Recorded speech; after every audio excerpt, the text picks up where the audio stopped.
The first call comes through at 5:48 in the morning, before the fog lifts and before the supply boat is due to clear Harrow Bay. I am in the lantern room with a rag in one hand and a cold mug of coffee sitting on the service shelf, watching the beam finish another slow turn over black water. The lamp is not supposed to need me. The whole station has been automated for years, and my job is mostly inspections, fuel logs, storm shutters, rust, salt, gull mess, batteries, the weather station and the radio beacon that hates wet air. Still, I climb the tower before sunrise every day because machines fail quietly out here, and quiet failure puts boats on rocks. The radio on my belt hisses twice, and then a man's voice comes out, strained and too close to the microphone. He says, "Coast Guard Sector North Bend. All stations stand by for urgent marine safety information. Maintain watch on Channel 16, report disabled vessels, persons in the water, or suspicious distress signals." He pauses. Somebody speaks behind him, far from his microphone. Then he repeats the same message and adds that mariners should avoid entering Harrow Bay, Port Orison, and all small harbors south of Cape Mercy until further notice. He does not say storm, spill, search area, fire, or collision. He says persons in the water again, and that catches me because the ocean is 49 degrees this morning. A person in that water does not have much time. I key my handheld and give the station name, Cape Mercy Light, remote aid site number 7, standing by. I ask if the supply boat Lily Ann has been delayed. The channel stays empty long enough for the lamp to pass the north window and throw its bar of light across the fog outside. Then another voice cuts in, not the Coast Guard, not trained, a woman shouting from somewhere with an engine running near her. She says there are people on the fuel dock and one is missing part of his hand. She says the sheriff told them to stay aboard. She says her husband is not waking up. A horn blares over her transmission. Another signal crushes hers, a fishing captain yelling that his deckhand fell overboard, but is still grabbing the swim step and will not let go. He says the man was dead. He says it twice, and the second time his voice breaks. I stand there with my thumb on the side of the handheld and do not transmit. There are rules for Channel 16. Emergency traffic first, short, clear, no clutter. I know that. I also know the difference between radio panic and weather panic. Weather panic has numbers, wind speed, wave height, position, fuel, injuries, time. This is people shouting pieces of events that do not connect. A harbor closed. A dead deckhand climbing. Persons in the water. A husband not waking up. I look out past the lantern glass toward the mainland, but the fog has swallowed the headland and the old road and the low roofs of the keeper's house below me. The world is only light, wet glass, rotating gears, and the radio trying to talk through fear. By 6:20, the Coast Guard voice has changed. The official calm is gone. He orders all recreational traffic to remain at dock, all commercial traffic to maintain position offshore, and all stations to report bite injuries immediately. Bite injuries. He says it with the same tone used for flares, groundings, and fuel leaks, but the word does not belong. I write it in the log because that is what I do when something does not belong. 6:22 in the morning. Sector North Bend advises report bite injuries. I underline it once, and then regret that, because the logbook is supposed to be plain. No feelings. No guesses. The lighthouse sits on a basalt point 130 feet above mean water, with a narrow service road behind it and a staircase cut into the rock down to the boathouse. The road runs 6 miles through spruce and shore pine before it reaches the county gate, and the gate has not worked right since last winter's slide. Most days I am alone. Twice a month the Lily Ann brings diesel, mail, food crates, filters, propane, and whatever part I shouted about long enough for the district office to approve. On bad weeks, I get gulls on the roof, foghorn complaints from rich people who bought houses near a working coast, and one drunk tourist who thinks the locked fence is a suggestion. This morning I have a radio full of bite injuries and a supply boat that should have called me by now. I finished the lens check because stopping routine makes a bad morning worse. The lamp is operating. The backup diode is clean. The rotation motor is warm but not hot. The battery bank reads steady. The diesel generator behind the keeper's house is in standby with 380 gallons in the tank, minus what I used during the last outage and plus nothing because Lily Ann has not arrived. The foghorn compressor is charged. The rainwater cistern is 3/4 full. The pantry has 2 weeks of normal supplies if I eat normal meals. Maybe a month if I eat boring and stop pretending coffee counts as a staple. I know all this because the station lives or dies by numbers, and numbers are easier than imagining what a bite injury has to do with boats. At 7:10, the foghorn starts its timed blast because visibility drops below the set threshold. The sound rolls out from the tower base in long intervals. I have hated that horn during maintenance days. It fills the ribs and teeth and turns every metal surface into a complaint. This morning I listened to it with a new problem forming in my head. The light tells vessels where the rocks are. The horn tells vessels where the point is when the light cannot reach them. Both also tell anything drifting in the fog that Cape Mercy is here. I go down the tower stairs with one hand on the rail. The stairs are cast iron, slick in wet weather, tight enough that a tool belt can catch if I get careless. The air changes at every landing. Warm oil near the lantern room, damp paint lower down, old stone at the bottom. I lock the tower door behind me and cross the yard to the radio room in the keeper's house. The grass has been flattened by night rain. Water beads on the cable housings that run toward the antenna mast. The house is white with green trim. All practical lines, no charm left unless somebody visits for one afternoon and leaves before the wind starts working through the cracks. Inside, the base radio is already alive. I keep it on scan when weather is bad, but now I lock it to channel 16 and turn the volume down enough to think. The Coast Guard repeats instructions. Stay off the water. Avoid marinas. Do not approach persons in distress unless safe to do so. Report bites, fever, violent behavior, or unresponsive persons moving without verbal response. That last phrase makes me sit down. Unresponsive persons moving without verbal response. Someone wrote that because no one wanted to say the simpler thing. I try Lily Ann on the working channel we use. No answer. I try Harrow Bay Harbor office. No answer. I try the district maintenance line through the satellite phone, and it rings until the connection drops. I try again and get a busy tone. I try the county sheriff dispatch number on the landline, and the line gives me a recorded message saying all emergency services are experiencing heavy call volume. The message is normal, polite, and useless. I hang up before it finishes. At 8:35, the first boat appears. I see it from the kitchen window while I am filling 2 thermoses, because I have decided to carry hot coffee to the radio room and not leave the radios alone again. A white skiff slides in and out of the fog below the point, too close to the outer rocks.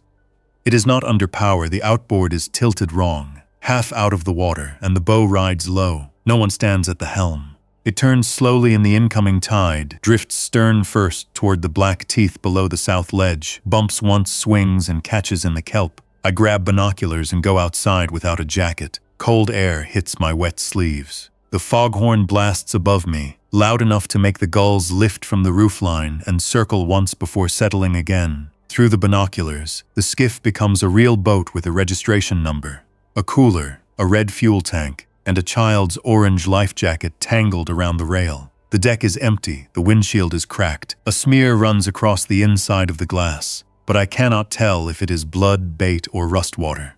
I hold the binoculars steady until my hands ache. No movement, the tide is still rising.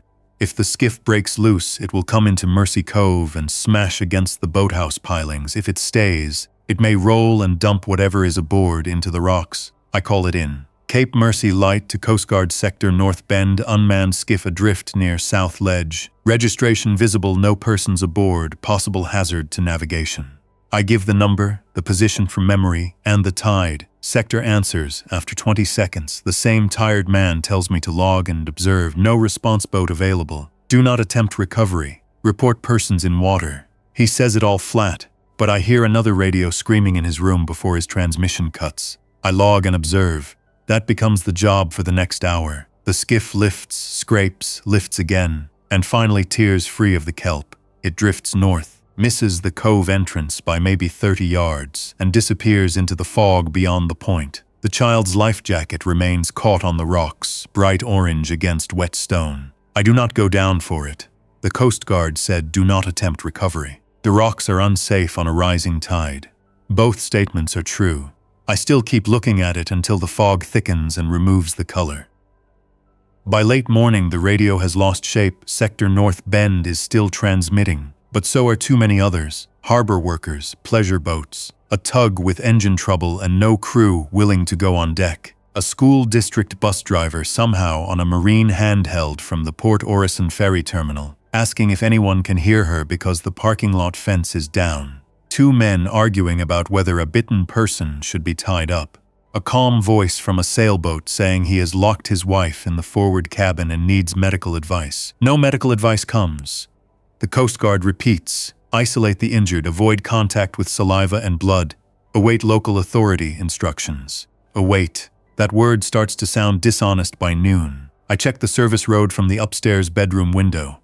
The road is empty. The mainland is hidden behind fog and trees. But sometimes the wind opens a gray slit and I can see the line of shore north of the station. No traffic, no flashing lights, no smoke. That almost makes it worse. The ordinary coast remains in place. Spruce trees bending, wet grass, the old fence. The generator shed, the tower with its clean white sides and red cap. Everything built to resist weather, not people. At 1:15 in the afternoon, I shut off the foghorn for the first time without a maintenance reason. I stand at the control panel in the equipment room, with my finger on the switch longer than I need. The blast ends mid-cycle. The silence that follows is not peaceful. It is full of water hitting rock below the point and radio noise from the house. Visibility is still poor. Any vessel outside the cove now has only the light, and the light will not help much in daylight fog. I tell myself traffic has been ordered to stay put. I tell myself a horn may draw more trouble than it prevents. Then I write the shutdown in the log and include the reason. Abnormal coastal emergency, sound discipline. I do not know if that is a real phrase. It is what I have. At 2:40, something hits the boathouse door. The sound comes up the rock staircase and through the yard in one dull knock. Not a wave, not a loose piling. I am in the radio room sorting batteries into good, weak, and useless piles. I freeze with a 9-volt battery in my hand and wait.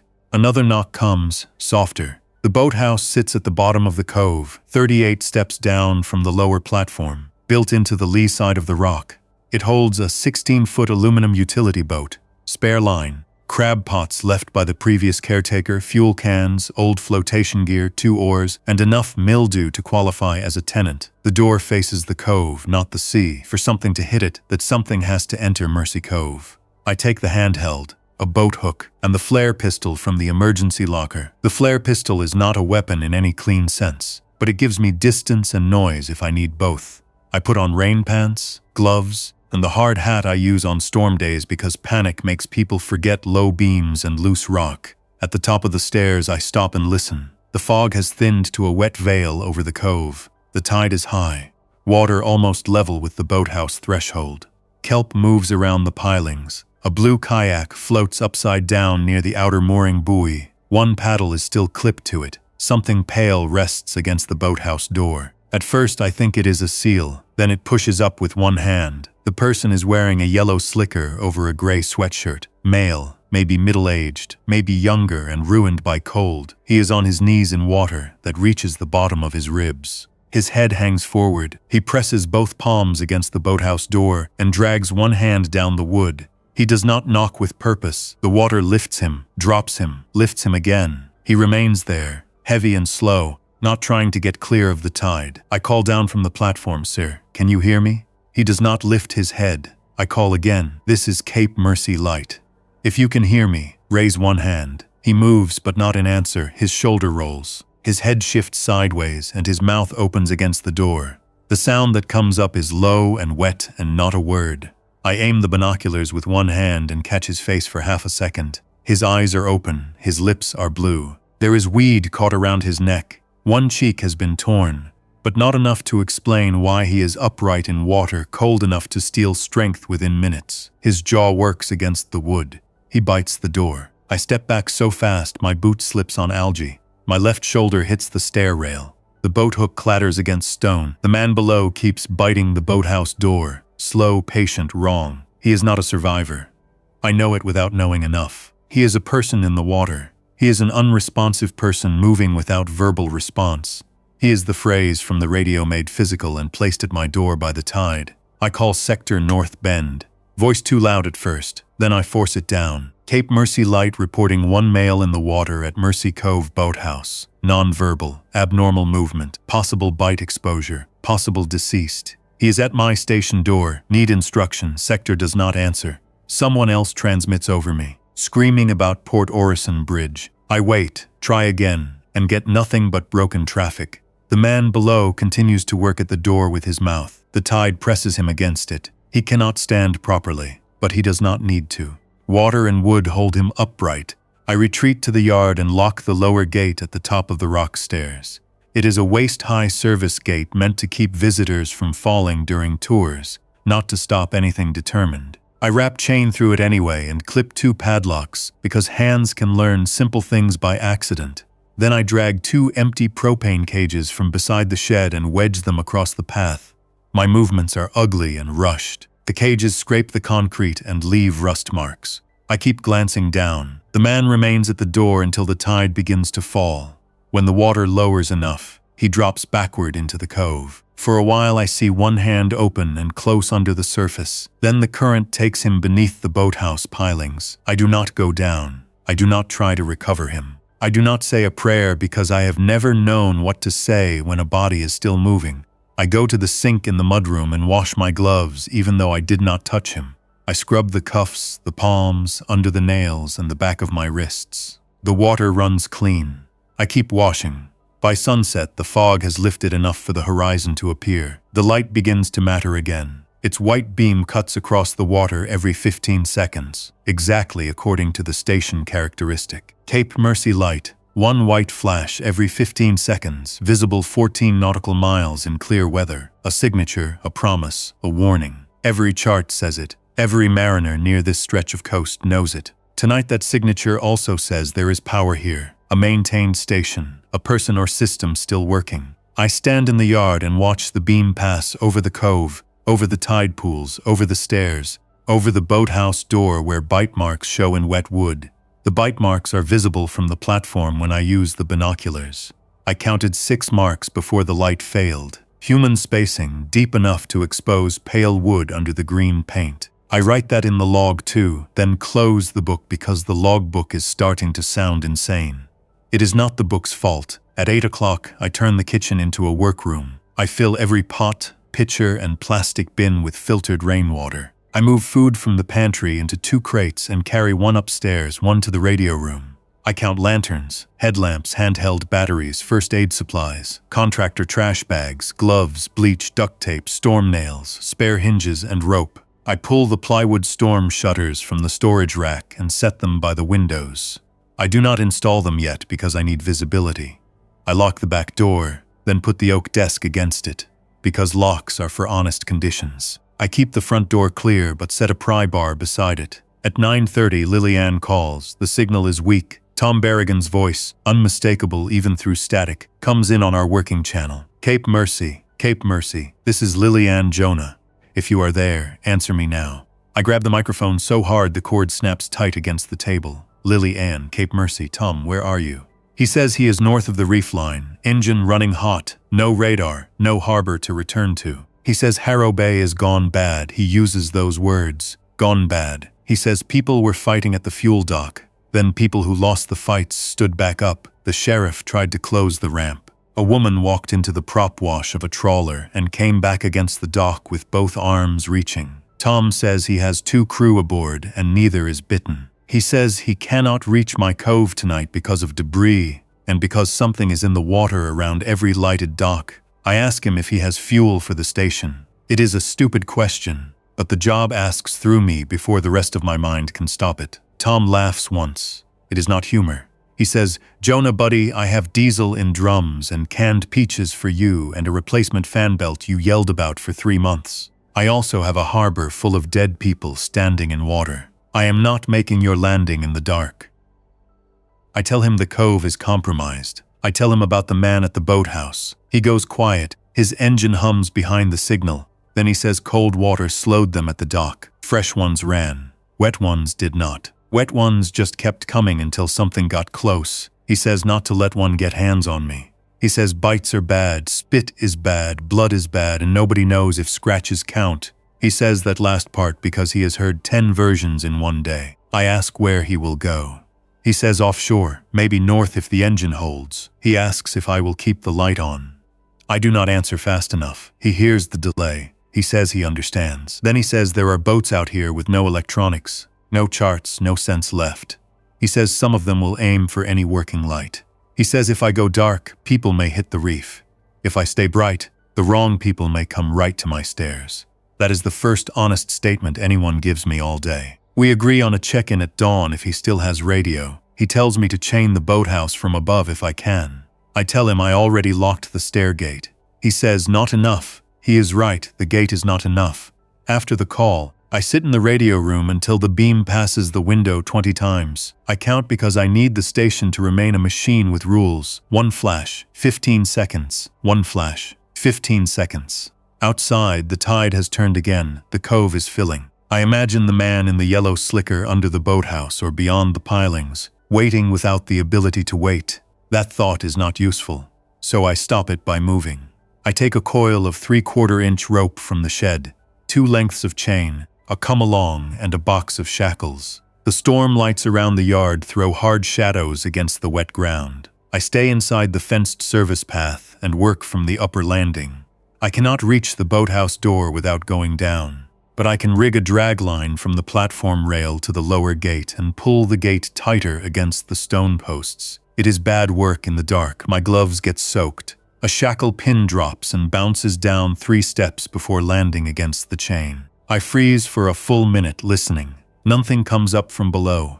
I finish the rig, take the slack out with the come-along, and add a second rope to the propane cages so I can pull them sideways from the yard if I need to clear the stairs later. That is how survival starts here. Not with speeches, not with a plan for the future. With wet rope, rusted chain, a service gate nobody designed for this, and a man admitting he cannot make himself go down to his own boathouse. I write only verified station facts after midnight. Light operational, foghorn disabled by caretaker decision. Gate reinforced, unhunal infected subject seen at boathouse. Supply missed. Fuel 379 gallons estimated. Water stable. Radio traffic degraded. That word, degraded, is doing too much work. The second day begins with clear sky and a low tide that exposes the whole violence of the cove. The ocean pulls back and leaves the rocks shining black. Kelp lies flat. The tide pools reflect the tower, broken by ripples from small crabs and trapped fish. The boathouse door is scarred but closed. The blue kayak is gone. The man in the yellow slicker is not visible. For 10 minutes I almost convince myself he drifted out. Then I see him under the outer stairs. He is wedged between 2 rocks where the lower tide has left him half out of the water. His slicker is torn. His hands move whenever gulls land nearby. Not fast, not coordinated. His head turns toward the tower when the rotating light clicks in the lantern room above. Even though it is daylight and the beam cannot be visible from there, maybe he hears the motor. Maybe he hears me shift against the rail. Maybe I am inventing cause, because cause is easier than looking at a dead man still moving. I use the base radio to call Lillian at 6 in the morning. No answer. I try again at 6:15. No answer. At 6:30, Tom comes through in pieces. Engine trouble worse. Offshore 7 miles. 2 vessels following his light. Not sure if crewed, debris field northbound. He asks if I still have the light on. I say yes. He says keep it until weather says no. Then his signal tears apart. Weather says no by noon. The barometer drops steadily. The forecast radio, still automated, speaks in its calm machine voice about a deepening Pacific low gale warning. Combined seas 12 to 16 feet building after midnight. Heavy rain, visibility reduced. Under normal conditions that would mean shutters, drains, fuel check, spare pump ready, boathouse secured, and a long night listening for things breaking. Under current conditions, it means the sea will collect everything floating between Port Orison and Harrow Bay and throw part of it at Cape Mercy. I spend the afternoon working faster than I should and making myself slow down before each mistake becomes expensive. Storm shutters first on the ground floor windows facing the road. I leave the seaward windows uncovered until the last hour because I need to see. I move the generator intake screen to the clean rack, fill the day tank, inspect belts, and find a crack in the spare fuel hose that would have been Tom's problem if Tom had arrived.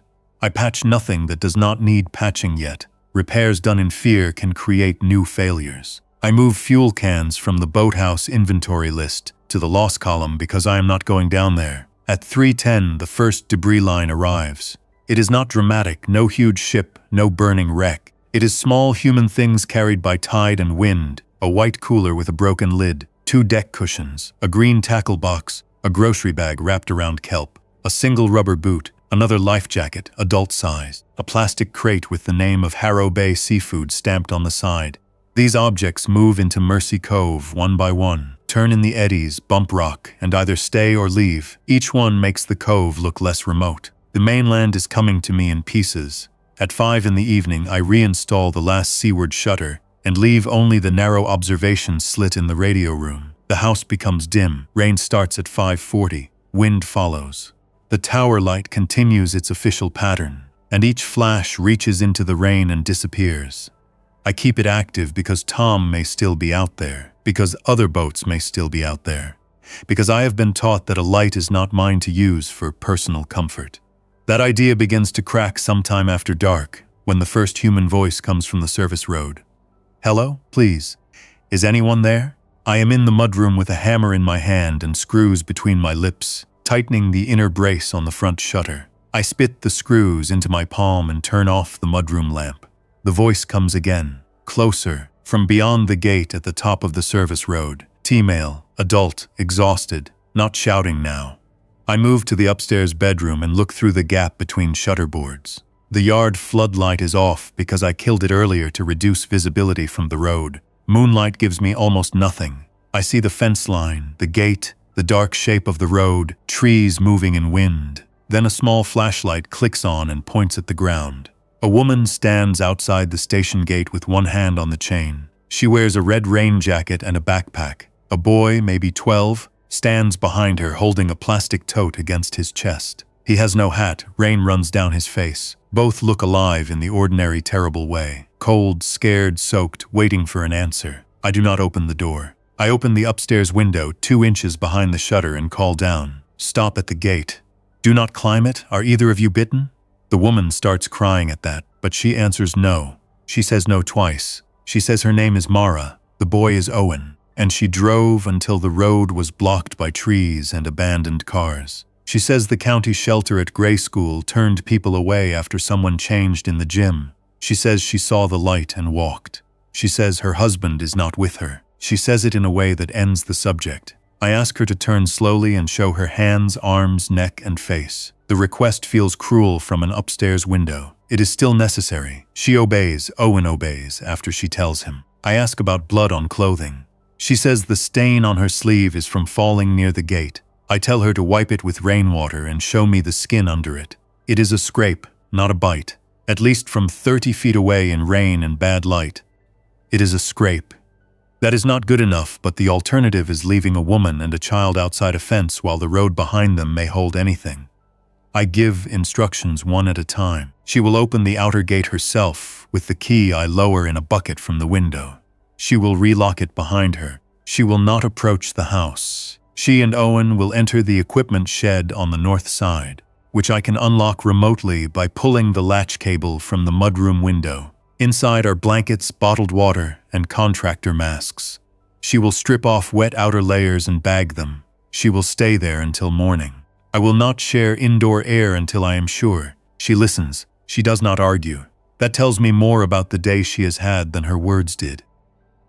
The key bucket goes down on a rope. The wind shoves it against the siding. I have to lower it twice before she catches it. Watching her unlock the gate is awful, because the small beam of her flashlight moves over the road behind her. Every second, I expect a figure to appear. None does. She brings Owen inside, relocks the gate, and follows the gravel path to the shed. I pull the latch cable. The shed door opens 6 inches. She pauses before entering and looks up toward the tower, not toward me. The lighthouse flashes over her face. Then darkness returns. She takes the boy inside. Now I have 2 living people at the station, and maybe more coming because the light told Mara where to walk. I write their names in the log. I do not know why. Maybe because names make rules harder to break.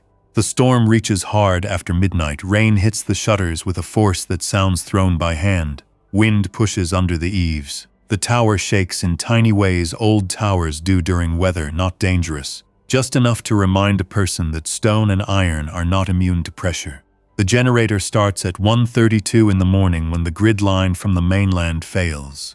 The changeover works. Lights flicker once. The diesel engine settles into its steady labor behind the house. 379 gallons becomes a clock. At 2 in the morning, Mara taps on the shed wall with a wrench or pipe. 3 taps, pause, 3 taps. We agreed on that through the window. I go to the mudroom slit and ask what is wrong. She says there are people in the road. I go upstairs, open the observation gap, and use the thermal monocular the district issued for checking electrical cabinets and trespassers. I have used it mostly to prove raccoons were getting into the compost bin. Through rain and branches, I see heat shapes near the service gate. 3, maybe 4. Warm enough to be alive or recently alive. One stands still with its forehead against the fence. One moves along the gate hand over hand, feeling the chain. One kneels in the mud. The 4th is farther back and keeps turning in place. I cannot see faces. I call down from the upstairs window, keeping my voice hard. This is a restricted federal aid site. Stop at the gate. Identify yourself. Are you injured? The standing figure lifts its head. No answer. The one at the chain pushes once. Metal rattles. Owen starts crying in the shed, muffled by the wall. Mara says something to him too low for me to hear. I call again. The kneeling figure begins to crawl toward the fence, not away from it. Its movement is wrong for a drunk, wrong for a person taking cover, wrong for anyone who understands a locked gate. The thermal image shows one arm cooler than the other. I do not shoot a flare into the road because the road is lined with wet trees, and because starting a fire on the only way out would be another kind of failure. I do not go outside. I turn on the yard floodlight for 2 seconds and then kill it. The flash gives me enough. Faces gray with rain, mouths open, one wearing a sheriff's office jacket, one missing a shoe, one with hair stuck across its eyes. The kneeling figure has no rain gear and drags one leg. Living people flinch from sudden light. These do not. They turn toward it. Mara sees them too. She stops trying to quiet Owen and goes silent herself. The station fence holds because it is built for elk, vandals, and winter branches, not because it is strong enough for a crowd. 4 infected in storm rain are not a crowd. They work at the gate without coordination. One pulls, one pushes, one catches fingers in the mesh and stays there. The sheriff jacket presses its mouth to the chain. I hear teeth on metal when the wind drops. I stand upstairs with a hammer and a marine radio, which is a ridiculous combination and also all I have. After 20 minutes, the figures lose interest or follow some sound down the road. One remains caught by the hand until wind or its own movement tears it free. It leaves skin on the wire. Rain cleans the gate badly. At dawn, Mara and Owen are still in the shed. I make them stay there. I pass oatmeal, a camp stove, water, gloves, and a bucket through the outer hatch without contact. She accepts everything with a face that has moved beyond offense. Owen asks if his father can find the lighthouse. Mara closes her eyes. I pretend I did not hear because I am too tired to produce a lie that helps. The storm continues all morning. The generator burns fuel. The light turns. The horn stays off. Offshore, the sea is broken white and gray. Waves climb the outer rocks and throw spray above the boathouse roof. During one break in rain, I see the yellow slicker man gone from under the stairs. The tide took him. It also brought others. At least 5 shapes move in the tide pools below the south ledge. I see heads first, then shoulders, then hands against rock. Cold slowed, sea delivered, none climb well. One gets a knee on stone, slips, and drops into a pool. Another stands waist deep in a crack between rocks, turning whenever the lighthouse rotation motor clicks above. One wears a life vest. One wears nothing but dark pants. One is small enough that I stop looking at it for a while, because knowing more will not improve any decision I can make. Mara sees them when I let her and Owen move from the shed to the mudroom at midday. I make the move under rules, masks on, gloves on, one at a time, stop on the marked tarp, wet clothes into bags, hands washed in bleach water and then clean water. No touching walls. I check them again in better light, with shame in my mouth and a flashlight in my hand. Owen has a bruise on his hip from climbing through a ditch. Mara has 2 scrapes, both shallow, both shaped by gravel and fence wire. No bites, no fever that I can tell. The thermometer reads normal for both. It is not proof. It is enough for the next hour. I give them the downstairs bedroom and keep the door off limits except for food and bathroom trips. I tell Mara the house rules. No one opens an exterior door alone. No one goes down to the cove. No one touches blood, saliva, seawater debris, or anything from outside without gloves. No one answers voices from the road without waking me. No one turns on the yard lights unless I say. No one touches the radio unless I am down or gone. She says gone means dead. I say gone means not able to answer. She nods. Owen sits on the edge of the bed wrapped in a blanket, staring at his shoes. Mud drips from the soles onto the floor. I leave it there because the floor can be cleaned and the boy is still obeying gravity, warmth, and speech. That counts for a lot now. At 2:30, Lily-Ann calls again. Tom is closer than he wants to be. The storm pushed him south. He has engine cooling problems and a following sea. He says there is another boat with him, a crab skiff named Maggie Lynn. 4 people aboard, 1 injured. He says the skiff cannot stay offshore. He says they are asking for Mercy Cove. I close my eyes before I answer. Mercy Cove is not safe. He says no cove is safe. He says the skiff has a child aboard. He says the injured man may not be bitten, but no one knows. He says Maggie Lynn cannot make Harrow Bay and Port Orison is burning at the marina. He asks if my boathouse ramp is usable. I think about the scarred door, the compromised lower stairs, the infected in tide pools, the rising storm, the injured person whose status is unknown. Then I think about the light still turning above me, visible through rain, telling that skiff a maintained station exists at the point. I have already invited them by doing my job. I tell Tom the ramp is not cleared and the cove has infected in the rocks.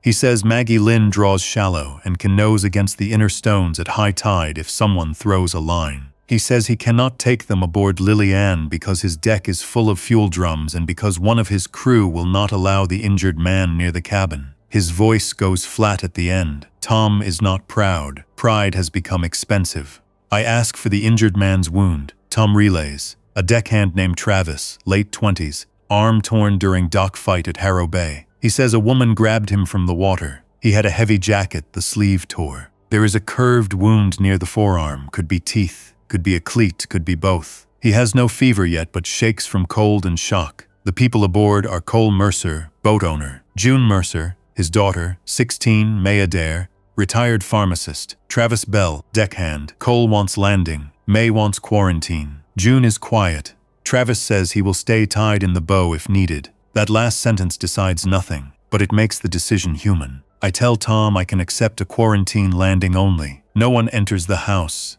Injured man goes into the boathouse if the door holds or onto the lower gear platform if not. The others stay in the old oil shed halfway up the stairs until inspection. Lines only. No contact. If anyone refuses, the boat leaves. Tom repeats this to Maggie Lynn. The radio carries shouting in the background. Then Cole Mercer comes on himself. His voice is raw. He says he has his daughter in freezing rain and a man bleeding through towels. He says he can see my light. He says if I turn him away, he will try anyway. He says it not as a threat, more as a fact from a father who has run out of places where manners still matter. I tell him if he tries without following my instructions, I will not open the gate and he will put his daughter on rocks for nothing. I tell him to come on my timing or not at all. I hear May in the background say, "Listen to him, Cole." A teenage voice says, "Dad, that ends the argument." High tide is at 4:12. The storm gives us a dirty window with less rain and steady wind from the southwest. I move Mara and Owen upstairs, away from the mudroom. Mara wants to help. I say she can watch the road from the bedroom and bang the floor if anything comes to the gate. She does not argue because she understands that my problem is not trust alone. It is angles, distance, infection, and not putting every living person in the same failure point. I put on rain gear, 2 layers of gloves, a face shield from the paint cabinet, and a contractor mask. I look absurd in the hall mirror. Then I stop looking. I carry 3 coils of line, the boat hook, a hatchet for cutting rope if needed, and the handheld sealed in a plastic bag. I unlock the upper stair gate but keep the chain looped. The tide pools below are active with slow shapes. The storm surge lifts water into channels that are dry on calmer days. I count 6 infected visible, maybe more behind rock. None are on the stairs. The boathouse door is still closed but flexes with each surge. Maggie Lynn appears out of rain at 4 o'clock, smaller than I want her to be. A working crab skiff, 22 feet, white hull, blue trim, cabin forward, deck cluttered with lines and crates. Tom's Lily Ann stays outside the reef, larger and darker behind the rain, keeping distance. Maggie Lynn approaches under low throttle. Cole is at the helm in a black beanie. May stands in the cockpit holding a line. June crouches near the cabin door in an orange float coat. Travis sits in the bow with his left arm wrapped against his chest. He is tied around the waist to a forward cleat with enough slack to move, but not enough to reach anyone behind him. That detail tells me May won at least one argument. The infected in the tide pools react to the engine before the boat reaches the cove. Heed's turn hands lift. One tries to climb toward the sound and slips under a wave. Cold water does not stop them. It edits them down to one instruction. I throw the first line from the lower platform and miss because wind takes it. Cole circles once, too close to the rocks, and June screams at him to watch the stern. He does barely. I haul the line back, weight it with a shackle, and throw again. May catches it against her chest and almost goes down. She holds. I secure my end around the iron post and use the line to draw the skiff's bow toward the inner stones where the old landing fenders still hang. The fenders are cracked but present. The boat bumps hard. Travis groans but does not reach for anyone. I also notice his face is too gray. No one steps off until I say. I make them show hands. Cole curses at me under his breath but obeys. June's eyes stay on the tide pools, not on me. Smart. May holds Travis's wrapped arm up from behind him without touching the wound. The bandage is made from towels and duct tape. Blood has soaked through, but rainwater has thinned it. I cannot read the wound from the platform. The boathouse is unusable. The lower door has warped. Bite marks and storm pressure have split the hasp. I will not put Travis inside a structure with a seaward door that may fail inward. The old oil shed halfway up the stairs becomes quarantine. It is stone, windowless except for a vent, with a steel door and shelves full of obsolete lamp parts. I cleared it last year and cursed the district for never hauling junk. Now junk gives me a containment room. I lower 3 masks in a bucket. May puts one on herself, one on Travis, one on June. Cole refuses for 2 seconds until June shoves it into his hand. He puts it on. I tell Travis to stand if he can. He does, using the rail with his good hand. He does not lunge. He does not mumble nonsense. He says, I got grabbed, but I do not know if she got teeth in. He says it directly, to me without begging. The honesty makes the next part harder. I tell him he goes first into the oil shed. No one touches him. Cole will not carry him. May can walk behind with the line tied to Travis's waist but will not pull unless he falls. If Travis collapses, everyone steps back and I decide. Cole says that is his crewman. I say yes. June says, Dad, stop. Her voice is quiet and finished. The transfer takes 7 minutes and uses up more nerve than any storm repair I have done. Travis climbs from the bow to the landing. He slips once. His injured arm hits the rail and he makes a sound through his teeth. But he keeps his mouth away from the metal because I told him to. That detail stays with me. He is still trying to protect us from himself. May follows, holding the trailing line. Cole stays on deck until June crosses. Then he comes last with a duffel bag and a plastic ammo can he says holds documents and medicine. I tell him to leave it. He says medicine. I let him bring it. One infected reaches the bottom stair while Travis is halfway up. It is the yellow slicker man. Or another in a yellow slicker, I cannot tell. He pulls himself onto the first step with both hands. Water runs from his sleeves. His mouth opens and closes. Cole sees him and grabs for something under his jacket. I shout no. A gunshot near wet rock and panicked people will do more harm than good unless there is no other option. I use the boat hook from the landing above, catch the infected under the shoulder and push. He is heavier than expected, not strong in a clean way, just unwilling to stop. My boots slide. The rail takes my hip. June grabs the back of my rain jacket before I go too far forward. The hook slips. The infected drops backward into the surge and disappears under white water. Everyone sees what cold water has made of the dead. No one argues about quarantine after that. I lock Travis in the oil shed with a lantern, a bucket, water bottles, 2 blankets, and the handheld set to low volume on a spare channel so he can speak without opening the door. I make him put his injured arm through the vent slot for inspection before I secure the outer bar. It is a terrible thing to ask. He does it. May stands beside me and uses a flashlight. The wound is on the outer forearm. curved but torn through fabric and skin in a way that could come from teeth or metal. There are no clean tooth marks. There are bruises in an arc. May says she cannot rule it out. She says the words professionally, and her face hates everyone. Travis hears her through the door. He says, "Then rule me out." Nobody answers. Maggie Lynn cannot stay.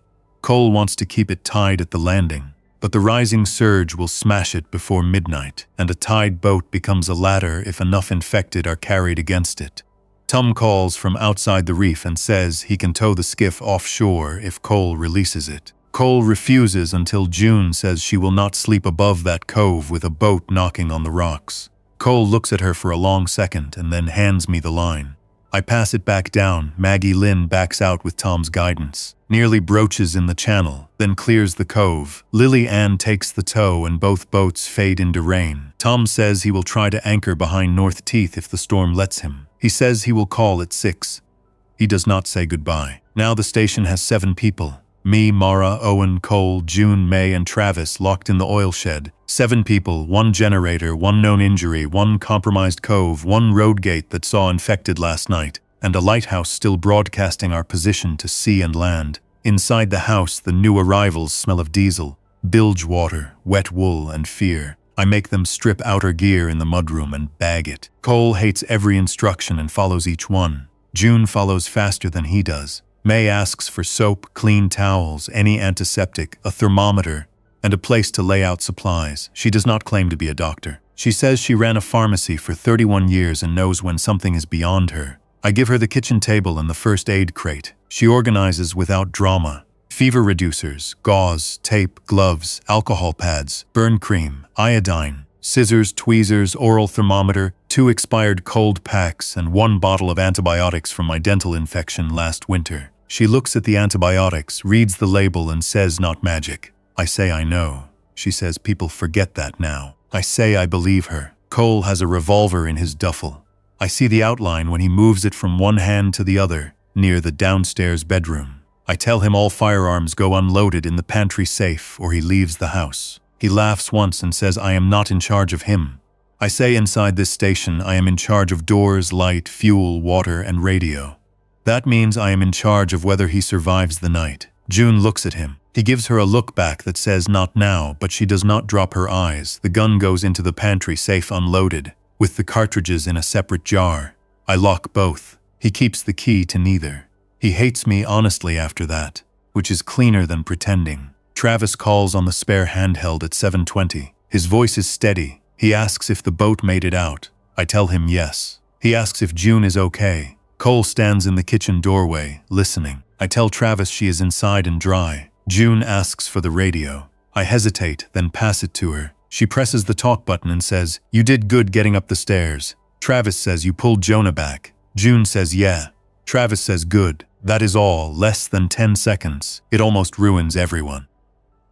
The storm peaks late. The house loses 1 shutter on the seaward side of the kitchen at 9:45. Not from infected. From wind tearing out 2 old screws I should have replaced during the last calm week. The shutter bangs against the siding, hanging by 1 hinge. Rain blasts through the outer gap. I tell everyone to stay back. Then Cole and I work together because the world is not kind enough to let anger stop work. He holds the inner brace while I drive new screws through wet wood. He is strong, clumsy with station tools, and willing to take direction when the consequence is obvious. We secure the shutter. He says nothing. I say thanks. He nods once. That is the whole peace treaty. At 10:30, the oil shed radio clicks. Travis says he is hot. May and I look at each other across the kitchen. The generator noise fills the pause. Rain hits the roof. Owen is asleep under the table because he refused to sleep in the bedroom unless Mara stayed awake. And Mara finally stopped arguing with exhaustion. June stands in the hallway, frozen with 1 hand on the doorframe. Cole says fever can be from exposure. May says yes. Cole says infection from a dirty wound. May says yes. Cole says shock. May says yes. He says then it does not mean bite. May says no, it does not. Her voice is gentle and useless because the possibilities do not cancel each other. I ask Travis through the radio to take his temperature with the strip thermometer we left in the shed. He fumbles. We hear plastic crackle, then breathing through the mask, then a long silence. He says it reads 101.8 degrees. I make him repeat it. He does. May closes her eyes. She says exposure, wound infection, stress, or the other thing. Cole says stop saying other thing. She says I did not name it for your comfort. Travis laughs from the radio, small and bitter. He says May always did talk clean. We give instructions through the door. Drink water. Take fever reducer. Keep the mask on. Do not remove the bandage. Do not approach the door unless called. He agrees. He asks if someone can check the outside bar because the wind is making it rattle. I go myself with Cole behind me carrying the boat hook. We do not speak. Rain makes the stairs dangerous. The infected below are mostly hidden by spray and darkness, but I hear movement in the cove whenever the wind drops. The oil shed bar is secure. Travis is not at the door. That matters. I tell him through the steel that the bar is secure. He says thank you. His voice is closer to the floor now. At midnight, the light goes out. Not the house, not the generator, the tower light. The rotating white beam stops cutting through the storm. The lantern room fault alarm screams from the panel in the equipment room. I reach it in socks because I was stupid enough to take my boots off for 10 minutes. The panel reads rotation motor fault, lamp active, rotation stopped. That means the lamp is on but not turning. A fixed light at Cape Mercy is dangerous. Mariners expect a flash every 15 seconds. A fixed light can be misread against shore lights, except tonight there may be no shore lights left. Still, a wrong aid is sometimes worse than no aid. The tower must be checked. Nobody wants that sentence to be true. It is true anyway. I put boots back on, rain gear over damp clothes, and clip a safety line to my belt. Cole says he is coming. I almost refuse because I do not want him near systems he does not understand, but the tower stairs are narrow and the lantern room hatch can jam in wind. One person below can help. I give him rules. Do not touch switches. Do not unclip my line. Do not open exterior doors without my command. He says fine. June says dad. He says he is just going up the tower. She says that is not just anymore. He has no answer. The tower interior is dry but cold. The cast iron steps ring under our boots. The alarm is louder halfway up because the cable chase carries the sound. At the lantern room, the smell tells me the problem before the panel does. Hot insulation. The rotation motor has seized, not burned through, but close enough. The lamp still burns, fixed seaward. I shut it down manually. Darkness takes the windows for the first time since I arrived at Cape Mercy 3 years ago. The station has no main light by choice. Cole says, "Can you fix it?" I say, "Not in this wind. Not with that motor hot, not fast." He says boats are out there. I say I know. He looks through the rain-streaked glass. His daughter is below us. Travis is locked in a stone shed. His boat is out beyond the reef with Tom, if both still exist. The dead are in the rocks. He wants one thing to remain what it was this morning. I want it too. Wanting does not cool a motor or calm a sea. I switch to the backup lantern. Manual mode, low power. It gives a weaker beam through one sector. Not the full official characteristic, the rotation remains dead. I can flash it by hand from the control lever, but not all night at the old pattern without making mistakes. I can also use the signal lamp from the balcony, but the balcony is exposed and slick, and the wind is high enough to take a person over the rail if a door catches wrong. The radio in my jacket crackles. May's voice comes through. Travis is talking to someone who is not there. Cole starts down before I move. I catch his sleeve slow. He shakes me off but slows because the stairs will punish panic. We reach the bottom and find June at the equipment room door. Mara behind her holding Owen against her side. May stands with the spare handheld face tight. Travis's voice comes from the radio, low and confused. He is telling someone named Robbie to get the dock line. Then he says no, do not let her on the stern. Then he starts knocking on the inside of the oil shed door. Not hard, not yet. 3 knocks, pause, scrape. 3 knocks, pause, scrape. Cole takes 1 step toward the mudroom. I block him. He says move. I say no. He says that is my crewman. I say your crewman is locked in quarantine because he asked us to rule him out if we had to. Cole's face changes when I use Travis's own words. He hates me for using them. He also hears them. May takes the radio and calls Travis by name. She asks him to step back from the door and answer 3 questions. Where is he? What day did he leave Harrow Bay? What is June's father's name? The knocking stops. For 5 seconds we hear only storm and generator. Then Travis says, oil shed. He says today, then he says Cole. But he says it after too long. May asks him to hold up his injured arm near the vent and keep his face back. He laughs, then he cries. Then he says he is trying. We go to the outer stair landing in full rain. May and I stand at the door side.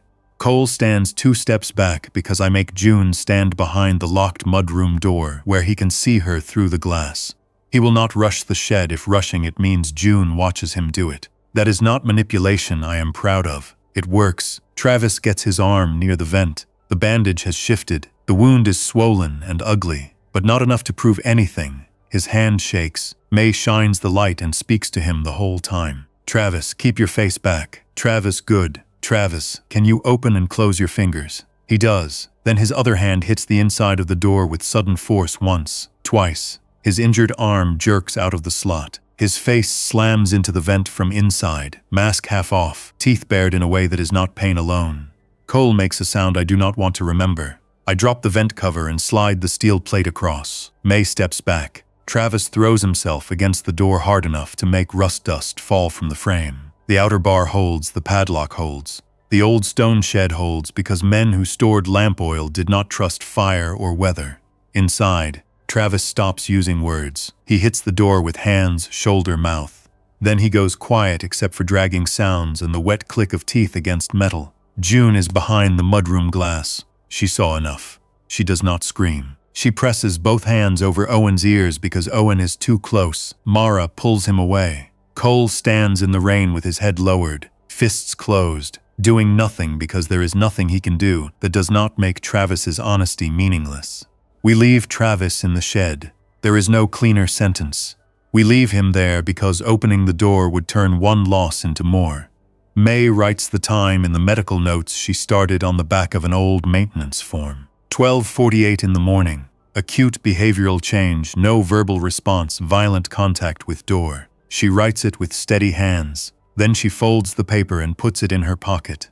I do not sleep after that. No one really does. The tower light remains off, except for short manual flashes I give from the lower control every few minutes, aimed through the seaward sector with the backup lamp. It is not official. It is not enough for navigation. It is something. Tom does not answer at 6. Maggie Lynn does not answer. Sector North Bend transmits the recorded message only. The storm moves inland after dawn and leaves wreckage in the cove. The boathouse is damaged but standing. The lower landing rail is bent. Kelp hangs from the stairs. 2 bodies lie on the rocks, fully still, broken by the sea in ways I do not look at long. 4 infected remain mobile in tide pools and cracks, including one in a Coast Guard exposure suit with reflective tape on the arms. The suit catches the weak morning light whenever it moves.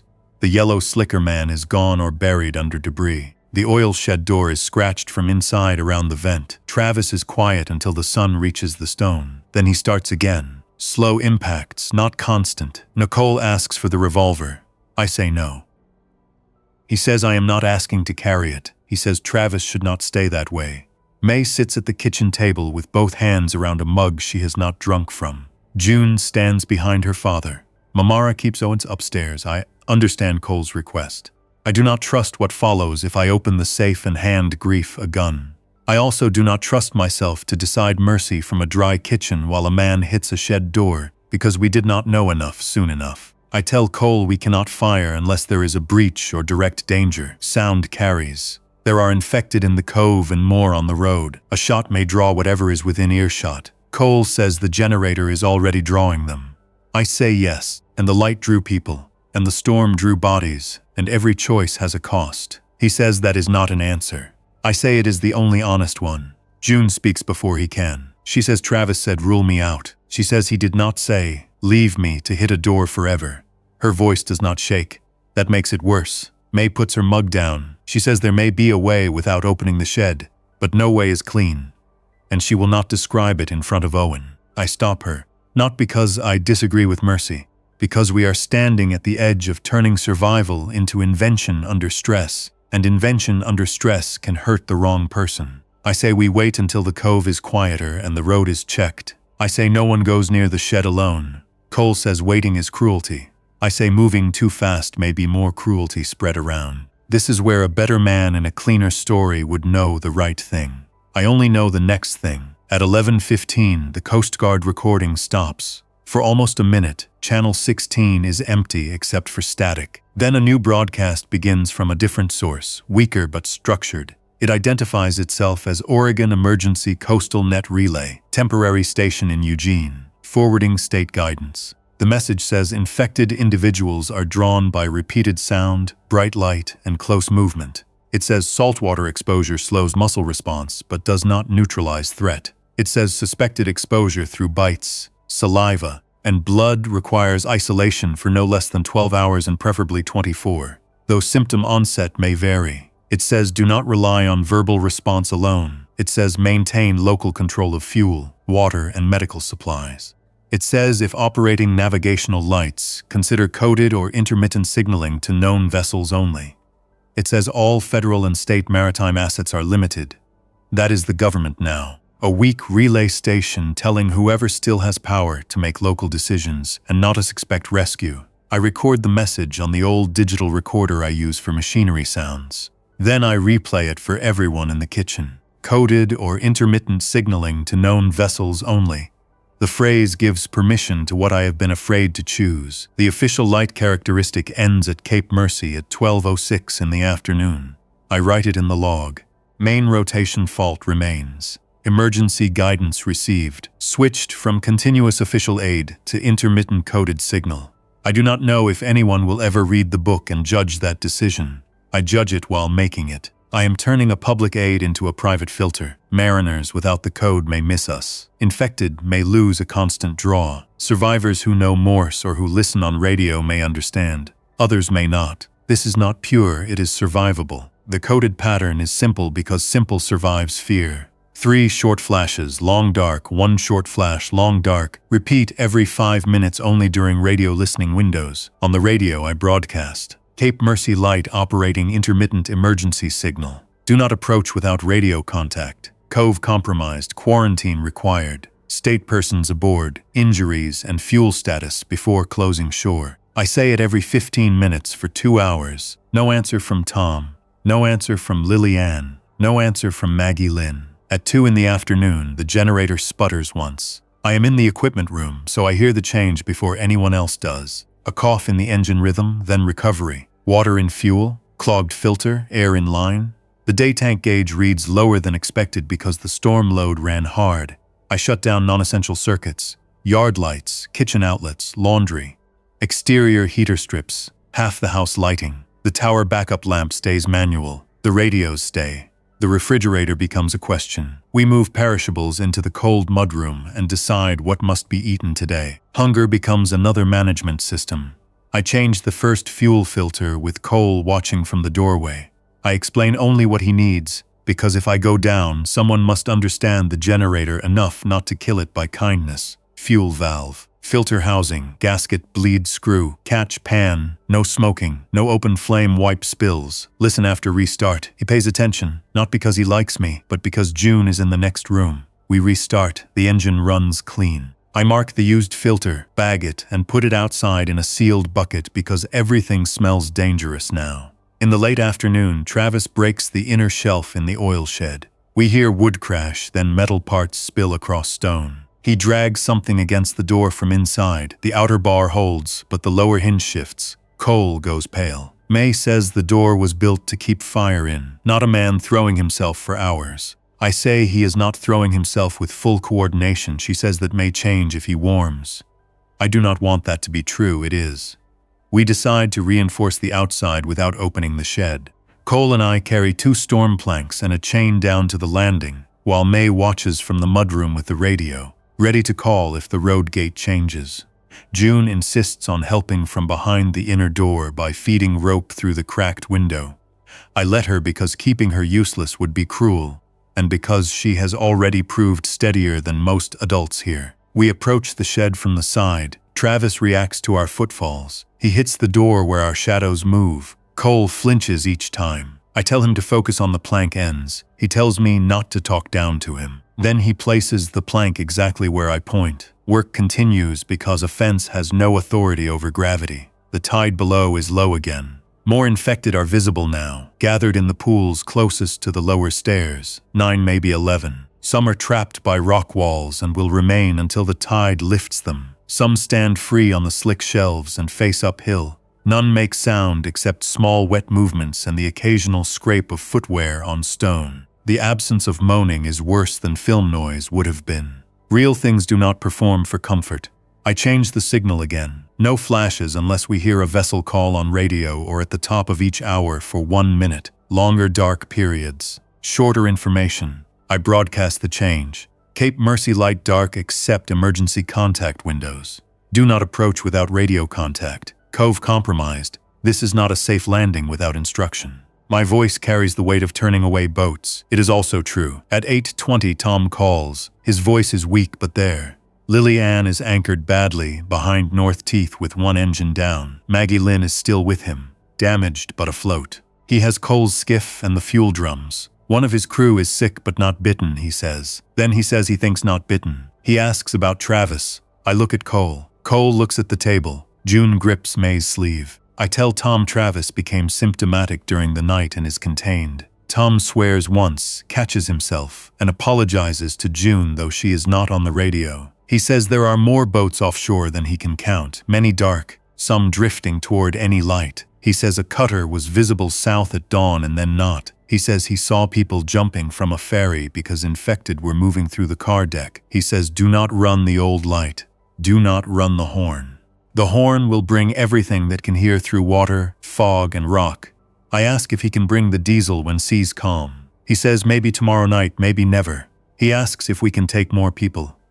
I do not answer. He says understood. The word has become a grave. The sick crewman aboard Lily Ann speaks in the background, angry. Then Tom's transmission cuts. It does not return. At midnight, I shut the generator down for 30 minutes. No one likes it. I do it because the crowd at the gate has settled into the sound, and I need to know what changes when the engine stops. The house falls into battery light and rain drip. The silence outside expands. The infected at the road keep pressing for 5 minutes, then some drift along the fence. Others stand. The shapes in the tide pools below remain oriented toward the tower, not the generator shed. That tells me the light mechanism, human voices, and movement may matter as much as engine sound. Or it tells me nothing because infected do not operate by rules I can chart in 2 days. The third morning arrives clear, cold, and bright enough to show the cost of every signal. The tide is low. The pools below the point hold more infected than I can count quickly, 20 at least. Some stand alone in cracks. Some lie half submerged until a gull lands nearby. Then hands move. The blue jacket woman is silent now, jaw working without sound. The Coast Guard exposure suit remains near the lower stair. 2 new figures have reached the base of the boathouse door and press against it from outside. Travis still moves inside the oil shed above them, slower after a night of impact. The station is surrounded in layers, road, yard, stairs, cove, sea. The lighthouse itself stands clean in morning light, white paint wet, red roof bright, windows shining. It looks maintained, lawful, useful. That appearance has become dangerous. A visible point helps the living find safety. It also concentrates every drifting problem the coast cannot hold anymore. May asks for a council. She does not use that word with ceremony. She says everyone old enough to understand should sit at the kitchen table and hear the situation. Owen stays upstairs with headphones and a dead tablet because the battery still shows a cartoon paused on the screen. The rest of us gather in the kitchen. I give the numbers, fuel, maybe 12 days if rationed hard and generator run in windows. Water, better if rain continues, worse if cistern contamination occurs. Food, 10 days for 7 people if strict, longer with less comfort. Medical supplies limited. Road blocked by infected and unknown survivors. Cove compromised. Tower main rotation fault not repairable without calm weather and daylight. Maybe parts. Radio contact intermittent, no confirmed rescue. June says, what about Travis? The room stops.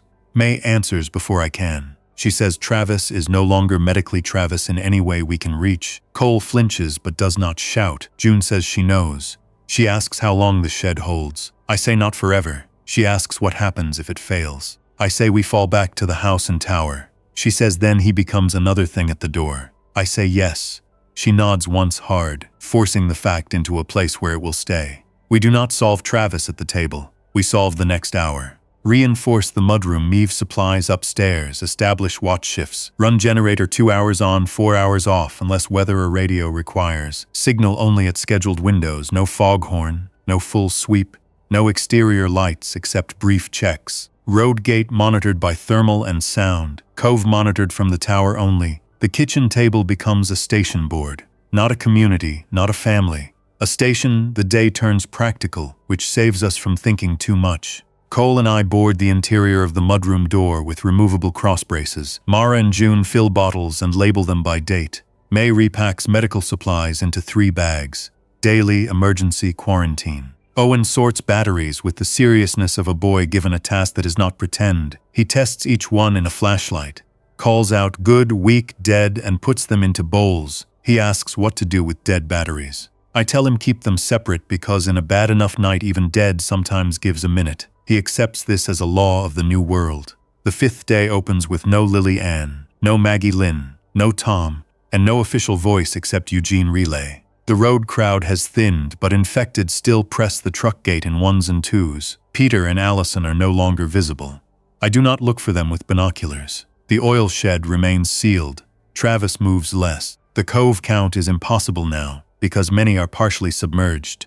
Some shapes may be bodies. Some bodies may move when the tide lifts.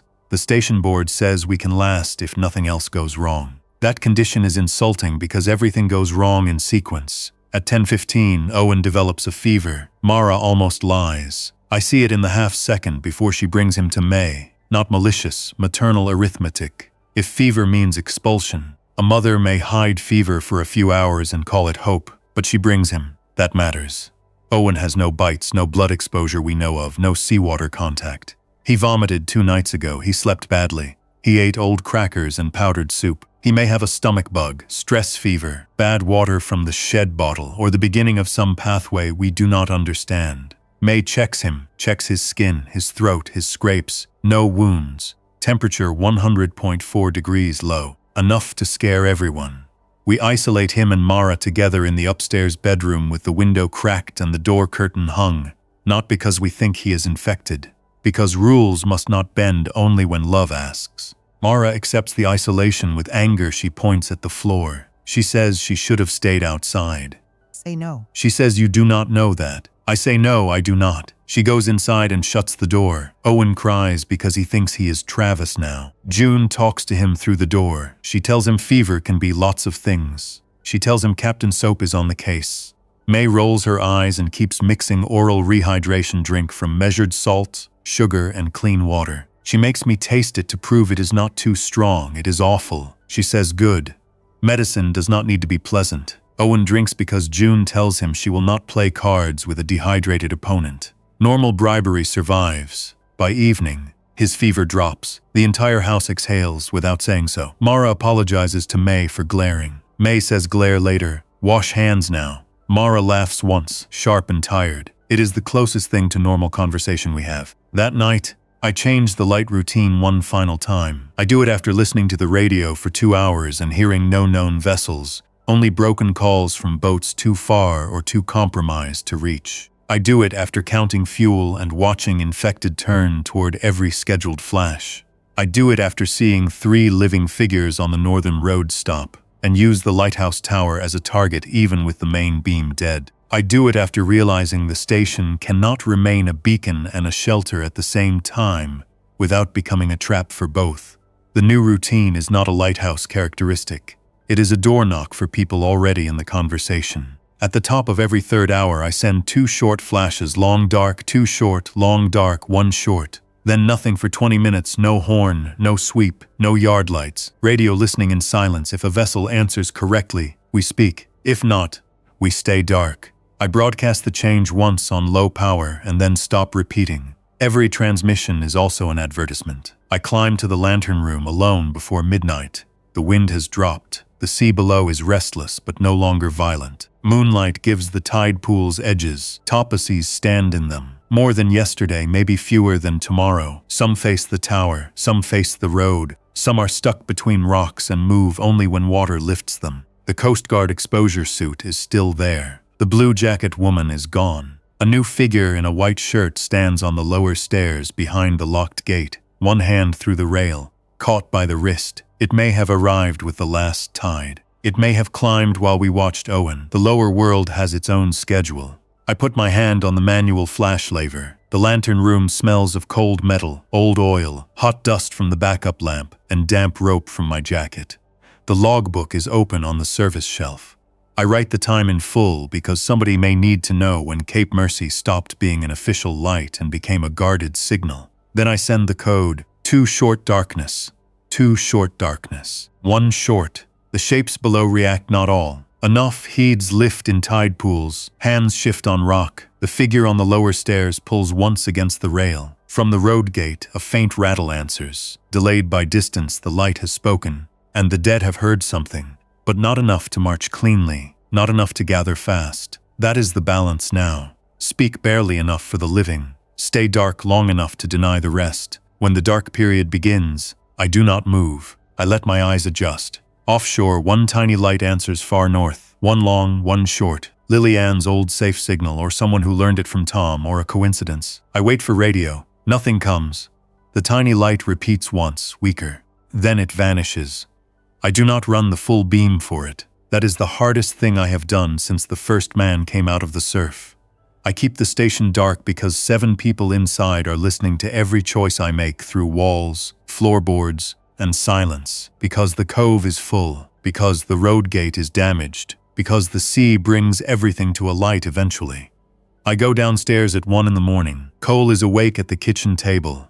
Revolver unloaded in front of him and cartridges in a separate cup, because he follows rules now even when no one is looking. June sleeps in the chair beside him with her head on folded arms. May is labeling water bottles. Mara sits outside the bedroom door while Owen sleeps with no fever. No one asks if I saw anything. My face must answer enough. The oil shed is quiet. Travis has not struck the door in hours. That may be mercy. It may be waiting. We do not spend a person going down to check. At 3 in the morning, I send the code again. Short, short, dark, short, short, dark, short. Then long, dark. The tide is rising. Water moves into the pools and lifts the shapes by inches. Some drift free. Some bump rock and turn. Some face the tower. None speak. The station does not speak again either. I am writing this at the radio desk while the generator rests and the batteries carry the house. The room is cold. The old clock above the weather instruments still works because it is wound by hand. Every 15 minutes I check the road through the thermal. Every 30 minutes I check Owen's fever chart. Every hour I touch the radio and make myself wait before transmitting. Waiting has become an action. Silence has become work. The lighthouse is still here. The lens is clean. The tower stands. The sea has not stopped moving. The government voice still returns when the relay has power. Living people may still be offshore with radios wrapped in plastic and hands too cold to press the button. Infected people, dead people, changed people, whatever name survives, are gathered below in tide pools because the coast brought them and the light taught them where stone rises from water. At dawn, I will check the fuel again. Cole and I will reinforce the road gate with the second chain. May will check Owen and then inspect everyone's hands. Mara will sleep if I can make her. June will help me sort the signal batteries because she has the steadiest fingers now. We will not open the lower stairs. We will not run the horn. We will not restore the full sweep unless a known living vessel is close enough, clean enough, and desperate enough to make the cost worth paying. Even then, we may say no. I hate that sentence. It is still true. The tide is almost high now. I can hear water under the boathouse floor through the open radio room vent. I can hear the road gate ticking when wind moves the loose hinge. I can hear someone below the cliff move against wet stone, then stop. The next signal window is in 40 minutes. I have already decided to shorten it. 2 flashes. Long dark. 1 flash, then nothing. That is what Cape Mercy light is now. Not a promise to every boat. Not a clean warning on a chart. A small, controlled answer from people who are still alive. Sent only when the risk can be carried. Below us, shapes gather in the tide pools and wait for the sea to raise them. Above them, I keep my hand on the switch and count the dark. Not because darkness is safe, because full light is not honest anymore.